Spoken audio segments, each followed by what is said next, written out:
Unidad 6. Tamaño de muestra para modelos de regresión. Ya conocemos diversas herramientas para modelar, como lo son la exploración, las transformaciones de variables, la regresión polinomial, los métodos de selección de variables, la evaluación de la bondad del ajuste de los modelos y la evaluación de los supuestos.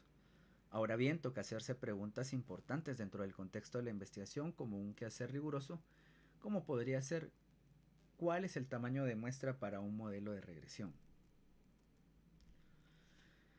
Para determinar el tamaño de muestra en un modelo de regresión hay que tomar los siguientes aspectos. Vamos a tomar en cuenta aspectos como cuando el número de predictores es elevado con relación al número de eventos, existe un riesgo de sobreestimar el rendimiento predictivo del modelo. De esto hemos hablado ya en otras ocasiones cuando tocamos el tema de un sobreajuste de un modelo. Un modelo sobreajustado, pues en términos generales, se dice eso de un modelo cuando se está adaptando más de la cuenta a los datos con los que se está trabajando, con los que se está haciendo el modelo. Se sobreajusta a esos datos y posiblemente al comportamiento que tienen esos datos, de manera que ya no nos puede servir posteriormente para hacer predicciones con nuevos valores para las variables predictoras. Y lo que suele utilizarse es la regla de 20 a 1, dado que no hay métodos tan claros como podrían ser el cálculo del tamaño de muestra para la comparación de una diferencia entre dos muestras o una diferencia de proporciones entre dos muestras. Es así de que aquí generalmente se está pensando en las combinaciones que se requieren de las variables predictoras, dado que tomamos en cuenta que se está calculando el efecto que tiene una predictora sobre una variable de respuesta ajustando por el resto de predictoras. La regla de 20 a 1 consiste en que se deben de tener 20 sujetos por cada variable independiente candidata a ser incluida en el modelo. Pero aquí se deben de tomar en cuenta las variables dummy, los términos polinomiales, las interacciones. Es así que si nosotros decimos, bueno, vamos a utilizar como predictor la edad y el sexo, sabemos que por sexo se debe de hacer únicamente una variable dummy. Es así que ahí tenemos dos variables. Necesitaríamos 20 sujetos por cada una de las variables. 20 por 2 igual a 40 individuos para poder tener un tamaño de muestra que en cierta manera pueda garantizar que haya validez en nuestra respuesta a la pregunta que estamos haciendo cuando ya se ha hecho el análisis de datos y se ha presentado el modelo. Bueno, la validez es, por un lado, el que coincidamos con lo que queríamos medir. Si nosotros nos propusimos medir esto y lo logramos, estamos diciendo que estamos presentando una información válida a través de una investigación. La validez depende de muchos aspectos, pero los aspectos más importantes van a ser el diseño del estudio y el diseño del muestreo. El diseño del muestreo incluye el tamaño de la muestra. Ahora bien, hablamos de un ejemplo en el cual teníamos dos predictores y estábamos haciendo referencia a una variable dummy. Pero ¿qué ocurre cuando esta variable categórica que vamos a incluir en el modelo tiene tres categorías? Pues como ya se comentó anteriormente, se van a requerir dos variables dummy para una variable categórica que tiene tres categorías de respuesta. Así, si en un modelo tenemos dos variables cuantitativas y una variable cualitativa que tiene tres categorías y lo vamos a trabajar como una variable como variables dummy, requerimos el tamaño de muestra que tiene que ver con esas dos variables cuantitativas y con esas otras dos variables dummy que estamos creando. Es así que tenemos en cierta manera cuatro variables y por lo tanto vamos a necesitar 20 por 4, 80 individuos. Los términos polinomiales, pensemos en los términos polinomiales. Si tenemos un término o una variable que se va a trabajar como una regresión cuadrática, requerimos dos términos polinomiales para esa variable. Es así que si solo tenemos esa variable, pero la vamos a trabajar de forma polinomial, vamos a requerir igual 40 sujetos. En el caso de las interacciones, existen interacciones que se pueden ir evaluando. Si vamos a tener dos interacciones, esos van a ser los términos que vamos a investigar. Por ejemplo, si tenemos dos variables cuantitativas y se va a estudiar también en el modelo la interacción de esas dos variables cuantitativas, ahora tenemos 2 más 1, 3 variables o 3 términos. Esos 3 términos se van a multiplicar por 20 para tener una muestra de 60 individuos. Bien, ya tenemos una idea de cómo vamos a calcular la muestra en función de los términos con los que vamos a trabajar. En términos generales, los modelos de regresión que van a servir para hacer predicciones y no solo explicaciones van a requerir más sujetos por variables. Eso supone que esta regla puede ser más modesta. Podemos utilizar una regla de 10 a 1, es decir, 10 individuos por cada variable que incluyamos en el modelo, pero eso va a depender de diferentes aspectos. Los aspectos que se pueden tomar en cuenta para tener menos de 20 individuos por cada variable podrían ser el tamaño del efecto. ¿Esto qué significa? Si nosotros sabemos que vamos a contar con predictores que tienen una buena capacidad predictiva, valga la redundancia, para nuestra variable de respuesta, podría ser que no necesitemos cumplir con la regla de 20 a 1. Podríamos elegir entre 10 a 15 individuos, puesto que sabemos que los predictores que estamos seleccionando son muy buenos. Esto pues con base a estudios previos o con base a un estudio piloto. El muestreo siempre debe de basarse en la presunción de lo que va a ocurrir. Esto quiere decir de que las fórmulas de tamaño de muestra o el planificar un muestreo no atienden a aspectos de magia. Ya debemos de comprender en qué consiste el cálculo del tamaño de la muestra. El cálculo del tamaño de la muestra depende, por un lado, de la precisión con la que queramos dar la respuesta que nos estamos haciendo, con el nivel de confianza que hemos seleccionado, en otros casos la potencia, de la cual hablaré más adelante, pero también tiene que ver con qué es lo que esperamos encontrar. Si nosotros esperamos encontrar una buena capacidad predictiva por los predictores que hemos elegido, posiblemente vamos a requerir menos de 20 individuos por cada variable.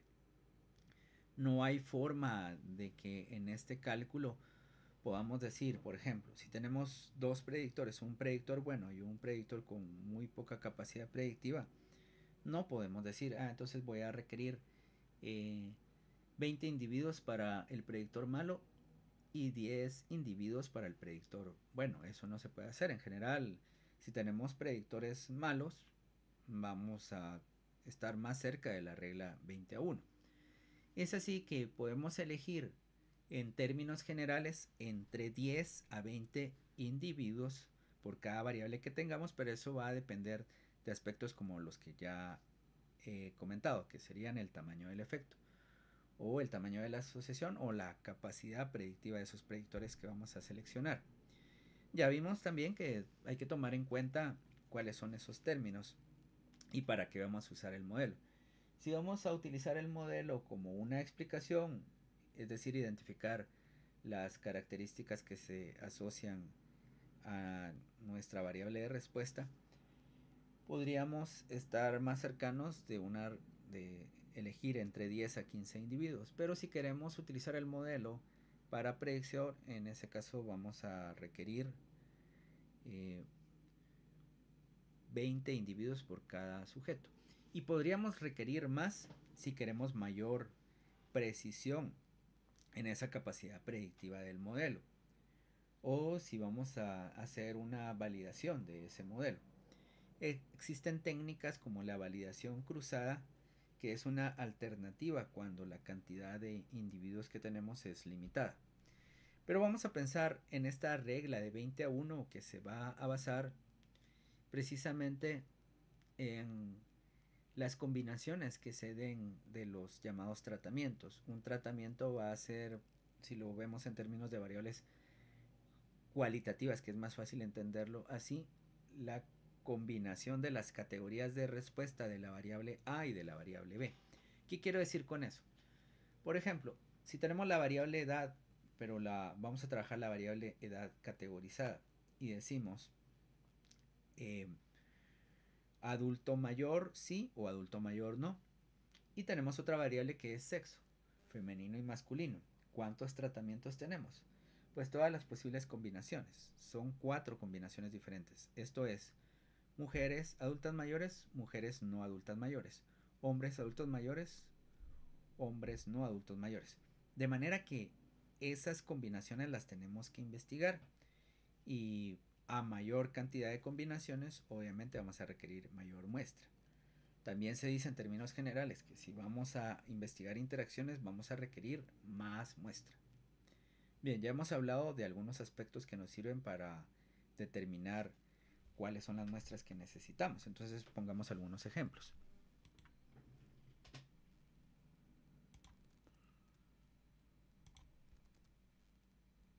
Estos ejemplos serían, tengo los siguientes predictores. Si solo atendemos a esta regla, voy a tener como predictores a los siguientes: sexo, estado nutricional,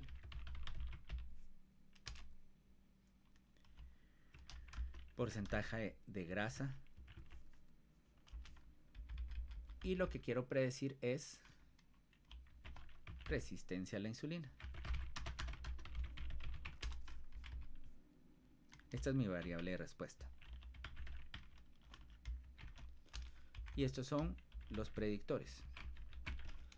En términos generales, ¿cuántas personas necesito? Bien, lo primero voy a decir acá que en este modelo no voy a requerir interacciones, no voy a tener términos polinomiales.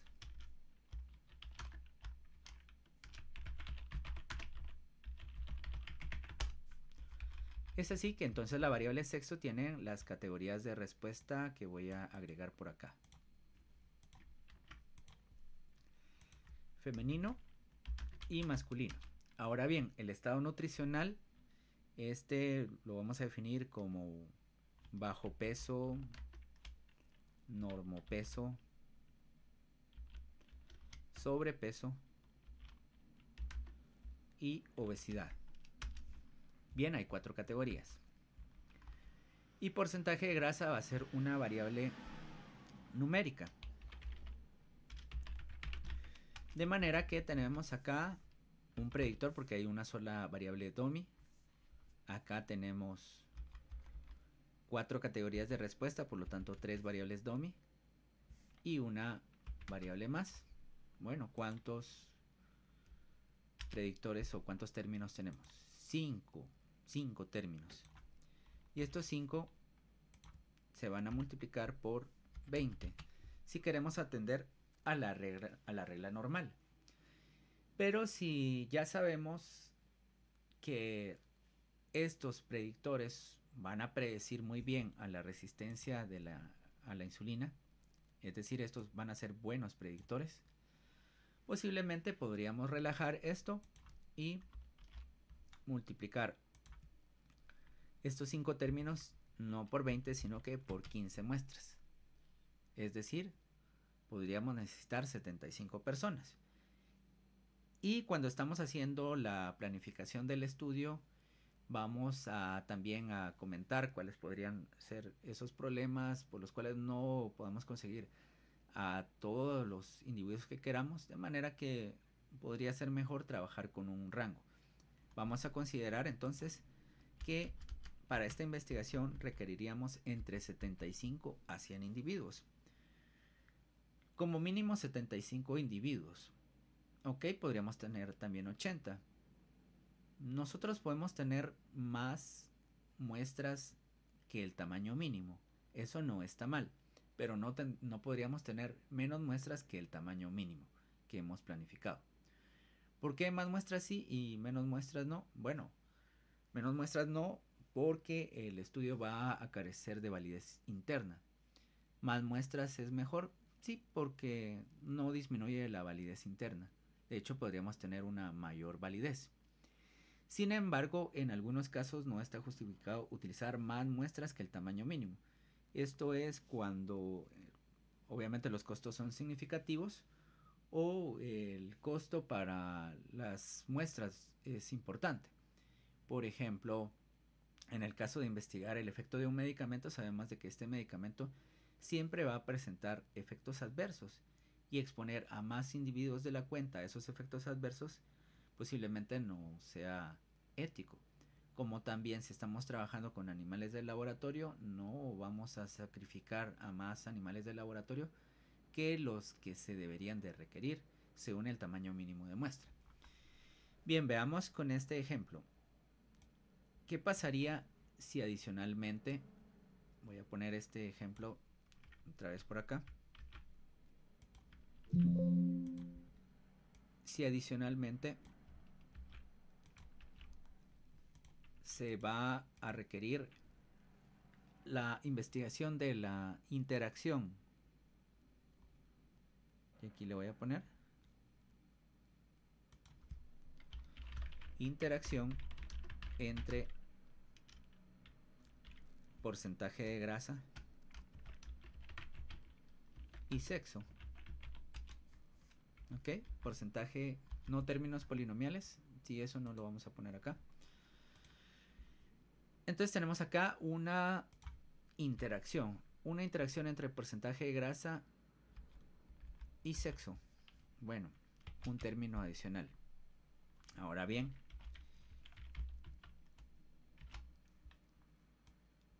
vamos a requerir para ello 6 términos. Bueno, ¿y cuál es el escenario? Decimos que no tenemos ni idea si estos son buenos predictores. Ok, entonces, por lo tanto, nos vamos a quedar con tamaño mínimo, esa cantidad de términos por 20. Porque no sabemos si estos son buenos o malos predictores, ¿no? Entonces, 20 individuos. De manera que podríamos tener más de 120 muestras, pero no menos de 120 muestras. Aquí lo que hemos agregado es un término polinomial. Bien, veamos otro ejemplo. Este es un ejemplo en el cual tenemos una respuesta Y. Y los predictores van a ser X y Z.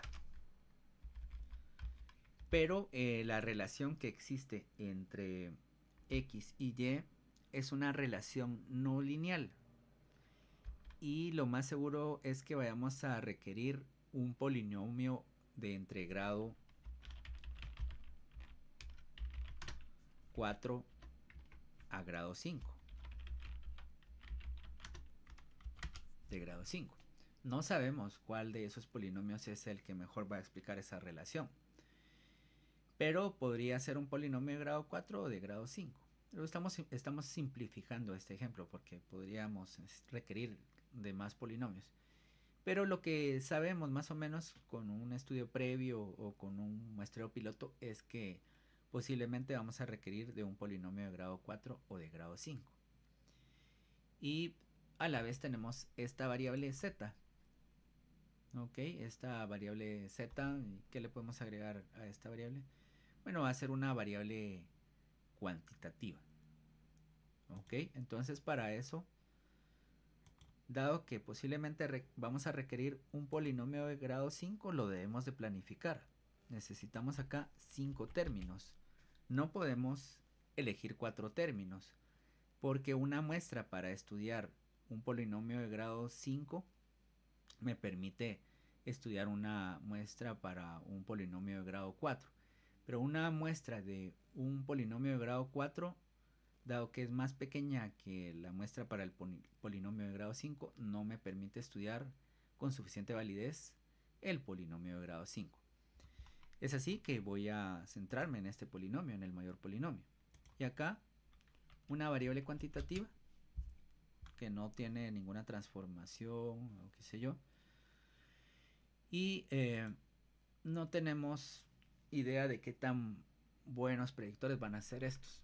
De manera que de primero se hace la suma de términos y esto es 6 términos.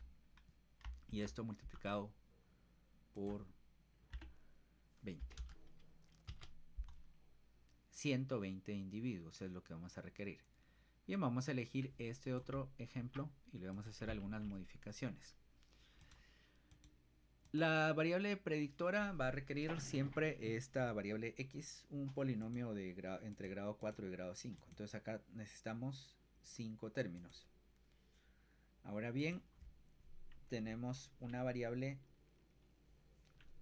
le vamos a llamar k, y que esta variable tiene 3 categorías de respuesta, dado que es una variable categórica. Y queremos investigar la interacción entre k y z.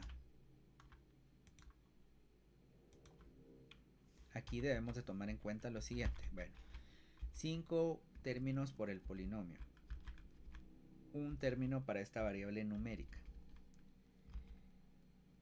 el término correspondiente a las 3 categorías de respuesta, lo cual se convierte en, recordemos, 2 variables dummy, 2 términos.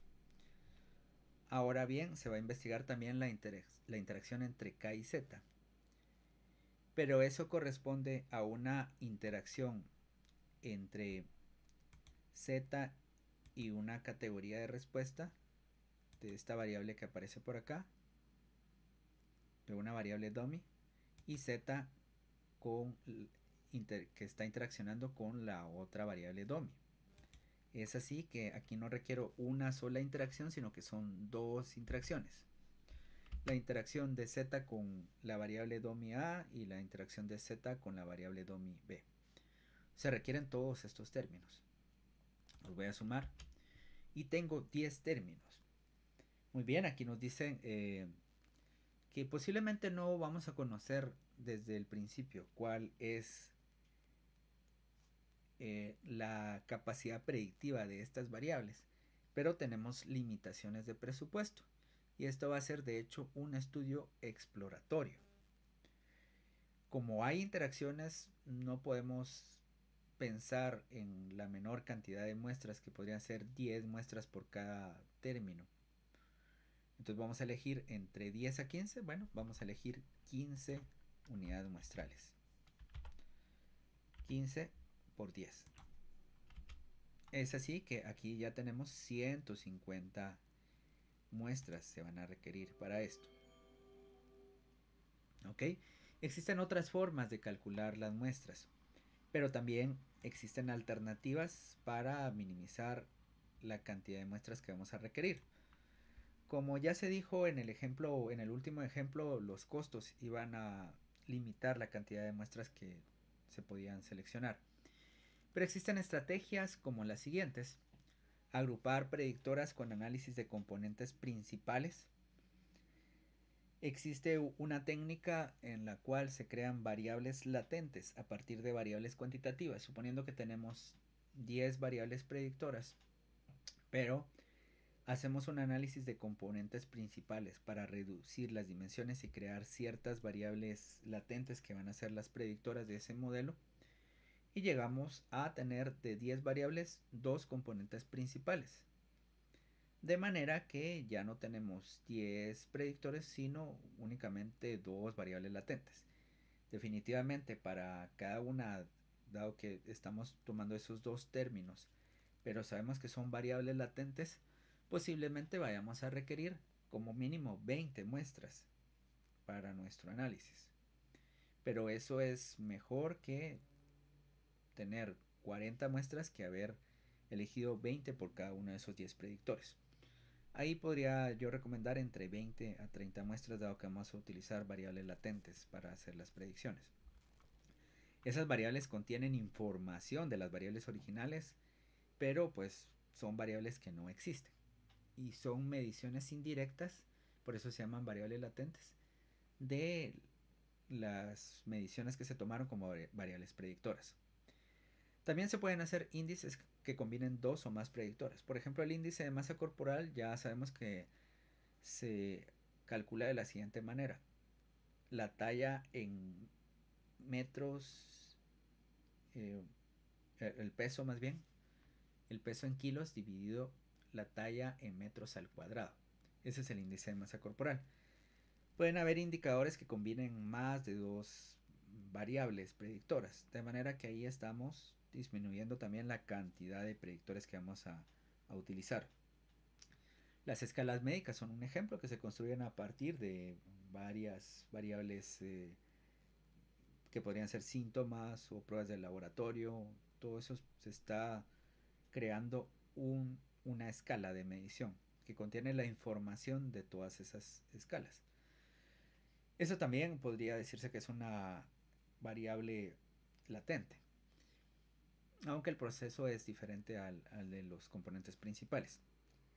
La eliminación de variables poco útiles, variables que sí se consideran predictoras, pero pues que su capacidad predictiva ya se sabe desde el principio que no es muy buena, sobre todo si es muy difícil recolectar esas variables, si hay un costo alto derivado de esa recolección de variables, a la vez estamos hablando de poco beneficio a partir de lo que nos cuesta recolectar esas variables. Existen también otras técnicas como el Propensity Score Matching y algo más sencillo, que pues parecido a eso, el apareamiento. El apareamiento consiste, por ejemplo, en que cuando vamos a hacer la comparación de dos diferentes exposiciones, esto podría ser dar un medicamento o dar un placebo, tenemos ahí dos grupos de comparación, y lo que queremos medir es un efecto en la presión arterial. Bien, tenemos dos tratamientos. El tratamiento que se supone que sí va a funcionar y un placebo. Comparar contra el placebo es nuestro grupo de control. El apareamiento consistiría en disminuir la variabilidad de las unidades muestrales haciendo la comparación de una persona del grupo del tratamiento con otra persona muy parecida en el grupo de control. ¿Y esto a qué se refiere? A que si en el grupo que está recibiendo el medicamento, es decir, el grupo que recibe el tratamiento, estamos eligiendo a una persona que es de sexo masculino y que tiene 50 años, vamos a hacer la comparación de ese individuo del efecto de la presión arterial con otro del grupo que está recibiendo placebo que tiene características similares como podría ser sexo masculino y una edad más o menos de 50 años. Eso es lo que vamos a comparar a esos dos individuos y a varios individuos que son similares entre sí en el grupo A y el grupo B, puesto que va a disminuir la variabilidad. En la comparación, estas personas son muy parecidas y en lo único en lo que no se van a parecer es en que uno está recibiendo el tratamiento y otro no. Se disminuyó la variabilidad, por ejemplo, del sexo, la variabilidad de la edad, que podrían influir también en la respuesta que estamos midiendo. El uso de predictoras cuantitativas en vez de cualitativas también ya se ha discutido. Decimos que estas predictoras cuantitativas para evaluar la relación o la capacidad predictiva de una variable cuantitativa, que también podríamos expresar como variable cualitativa, se van a requerir menos muestras si usamos la versión cuantitativa de esa variable. Y obviamente, pues para minimizar la muestra, así como dijimos que se eliminan las variables poco útiles, el otro consejo podría ser usemos los que se conocen que son los mejores predictores una vez los podamos recolectar. Y otras formas para calcular la muestra tienen que ver con ciertos paquetes que están estudiando el tamaño del efecto. El tamaño del efecto basado en la correlación podría ser, por ejemplo, necesitamos una muestra en función de qué tan buena es esa correlación. Recordemos que la correlación es un tamaño del efecto. Si tenemos que la correlación entre dos variables es pequeña, vamos a requerir generalmente una muestra más grande. mientras que si la correlación entre esas dos variables es grande, vamos a requerir una muestra más pequeña. En esto se pueden basar esos métodos de cálculo de tamaño de muestra para una regresión. Y aquí vamos a poner un ejemplo. El paquete GPower nos permite hacer cálculos para variables analíticas o para investigaciones analíticas.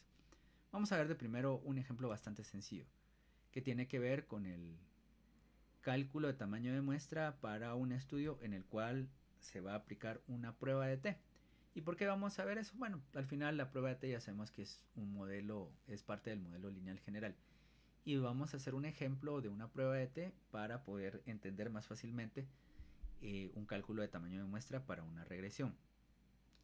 Aquí está el método, o bueno, aquí lo podemos buscar en los test para medias, dos grupos independientes,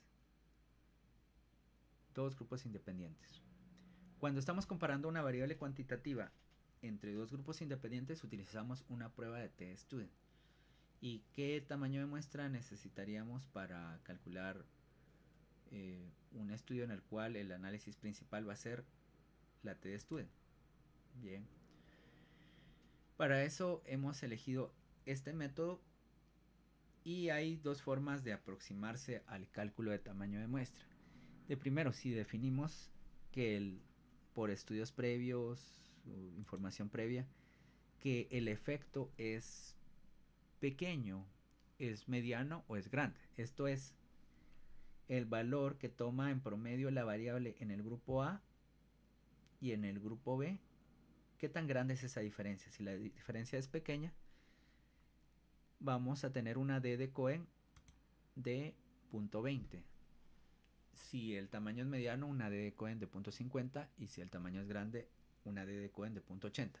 Recordemos que ya vimos la D de Cohen cuando estuvimos hablando de la exploración de datos. Cuando la posible predictora era una variable dicotómica, ya se explicó que podría utilizarse un boxplot y como prueba estadística una prueba de t-student, y el tamaño del efecto se evaluaba a través de la D de Cohen. Recordemos que cuando las dos variables son cuantitativas, la exploración empieza con una gráfica de dispersión, luego el cálculo de la correlación y luego podemos aplicar una prueba de hipótesis para esa correlación, para investigar la correlación poblacional o un intervalo de confianza. Bien, entonces acá ya sabemos cuál es el concepto de el tamaño del efecto para una t-student. Supongamos que tenemos un efecto grande, que la diferencia va a ser grande. Entonces vamos a elegir el valor 0.80. Este es el primer método para hacer este cálculo de t-student. Predefinir el tamaño del efecto en valores pues, arbitrarios, pero que caigan dentro de un tamaño del efecto pequeño, mediano o grande. Supongamos que en el estudio que vamos a diseñar sabemos que la diferencia entre el promedio en el grupo A y el grupo B va a ser grande. Entonces un tamaño del efecto grande, 0.80 para la D de Cohen. Ya tenemos una investigación previa, entonces vamos a elegir una prueba de una cola, porque en una prueba de una cola se supone que ya hemos hecho una investigación previa y ya sabemos hacia dónde va la dirección de esa diferencia. Sabemos, por ejemplo, que en el grupo A los valores de promedio eran mucho más grandes que en el grupo B. Ya podemos pensar entonces en una prueba de hipótesis de una cola.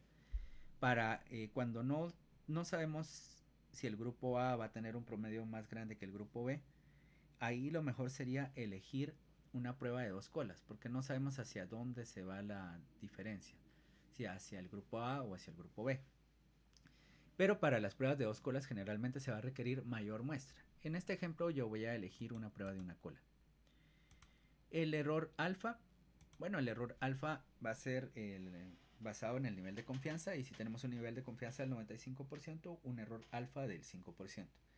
La potencia, este es un concepto que no hemos visto. La potencia es la probabilidad de encontrar una diferencia, por ejemplo, en esas medias, cuando en la realidad sí existe.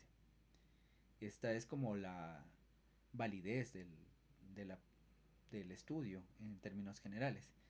Si resulta que el promedio de la variable de interés en el grupo A y en el grupo B es diferente en la realidad, y nosotros llegamos a identificar esa diferencia, la probabilidad de encontrar esa diferencia se conoce como beta o como el poder. Y eso es 1 menos beta, es decir, 1 menos el error tipo beta. Y bien, este error como mínimo, o este poder más bien, o potencia estadística, como mínimo tendría que ser de 0.80. Esa probabilidad de encontrar esa diferencia, lo deseado es de que sea del 80% o mayor. Y la alocación del ratio, esto tiene que ver por cuántas muestras vamos a tener en cada uno de los grupos. Muchas veces es muy difícil encontrar muestras de un grupo, es decir, por ejemplo, individuos en un grupo. Es más difícil encontrar personas enfermas que sanas o personas con una presentación más grave de una enfermedad. Por lo tanto, una forma de minimizar la cantidad de personas que necesitamos en ese grupo es aumentar la cantidad de muestras que tengamos en el otro grupo donde sí nos es fácil encontrar esas unidades muestrales.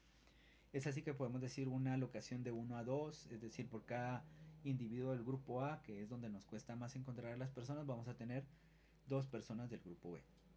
Pero aquí lo vamos a definir como una persona en este grupo y una persona en el otro grupo. Calculamos acá y nos dice que se requieren 21 individuos en el grupo A y en el 21 individuos en el grupo B.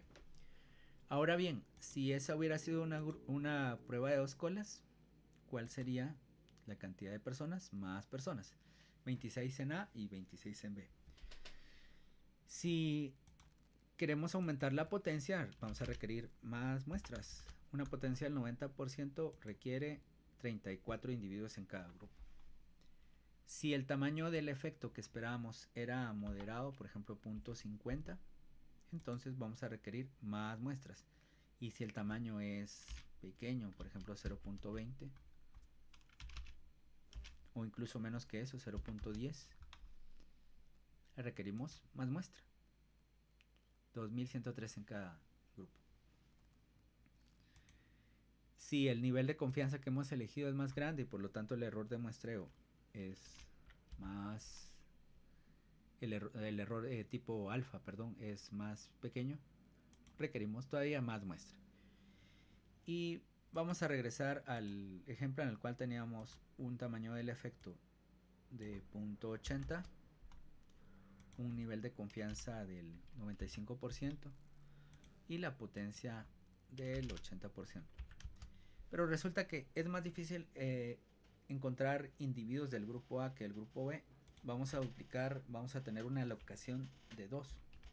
Es decir, 2 individuos del grupo B por cada individuo del grupo A.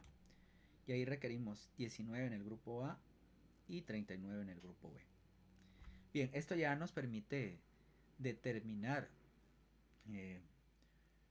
cómo podríamos calcular un tamaño de muestra para una regresión, pero no hemos visto el otro método para hacer este mismo cálculo, que es agregar resultados de un estudio previo o un estudio piloto.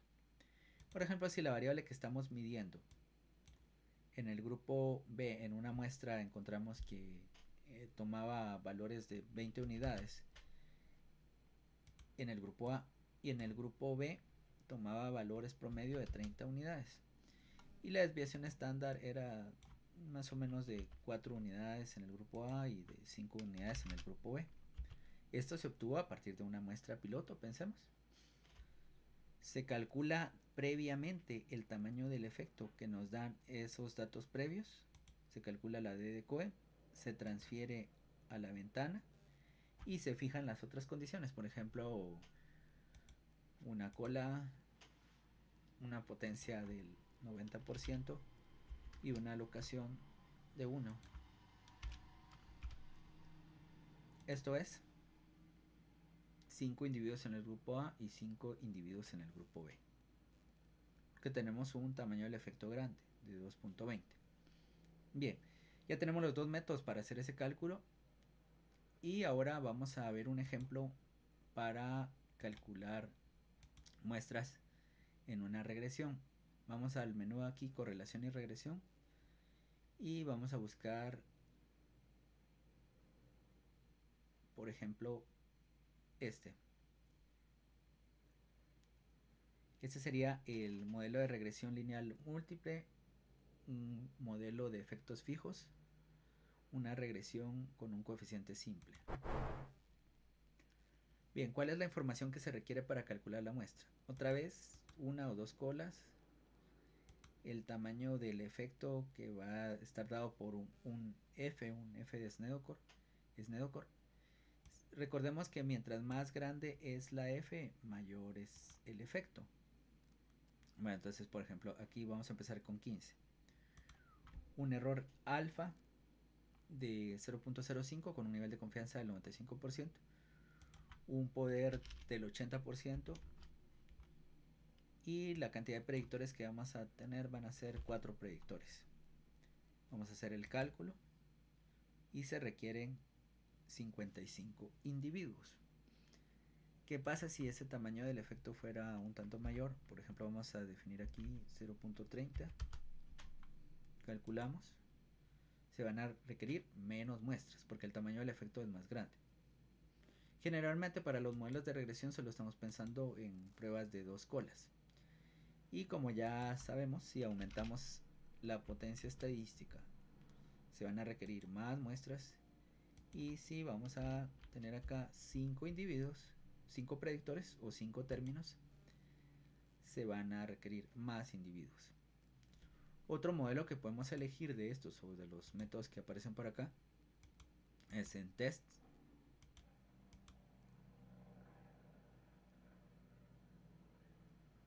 El modelo de efectos aleatorios. No voy a entrar en detalles de cuándo se usa uno o estos métodos, hay que leer más sobre este tema.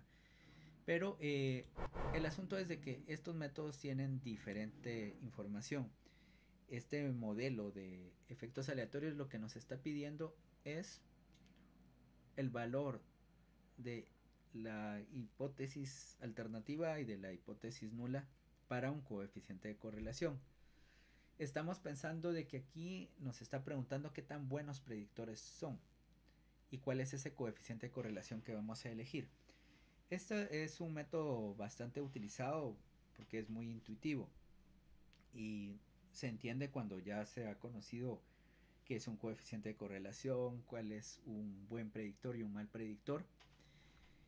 Pensemos de que podemos calcular a partir del R cuadrado de cada predictor su coeficiente de correlación, pero ya hemos trabajado en cierta manera con el concepto de holgura y con el hecho de que cuando elegimos una muestra vamos a pensar no en el mejor predictor, sino que en el peor predictor con el que vamos a contar en nuestro modelo.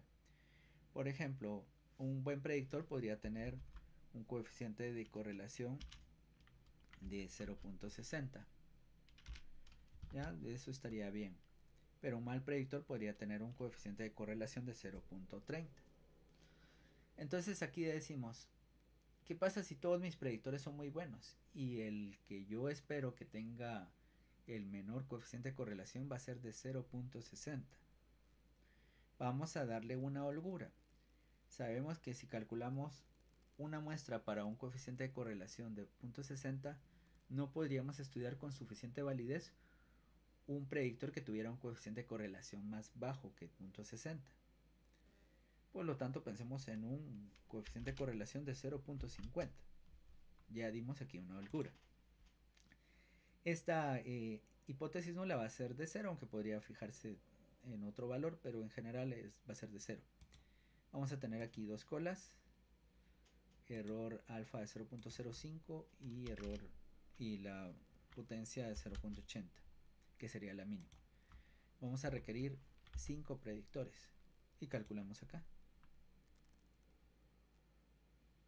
Acá entonces nos dice que se requieren 25 individuos para poder hacer ese modelo de regresión con 5 predictores.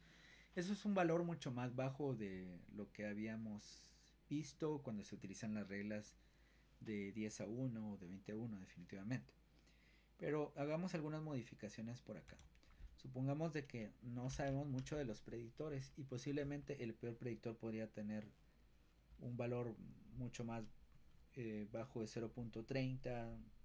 Vamos a elegir un valor por la holgura de 0.20 y vamos a tener una potencia siempre del 80%, error alfa de 0.05 y 5 predictores. ¿Cuánto necesitaríamos ahí? 70 individuos para una prueba de 2 colas.